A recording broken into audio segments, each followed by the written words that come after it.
സാമൂഹ്യ സുരക്ഷാ പെൻഷൻ ക്രമക്കേടുകളിൽ നടപടി കടുപ്പിച്ച് ധനവകുപ്പ്.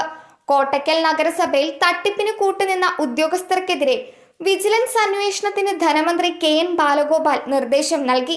കോട്ടയ്ക്കൽ നഗരസഭയിലെ 7-ാം വാർഡിലെ പെൻഷൻ ഗുണഭോക്താക്കളെ സംബന്ധിച്ച് മലപ്പുറം ധനകാര്യ പരിശോധനാ വിഭാഗം നടത്തിയ അന്വേഷണത്തിന്റെ തുടർച്ചയായാണ് വിജിലൻസ് ആന്റി കറപ്ഷൻ ബ്യൂറോയുടെ അന്വേഷണം.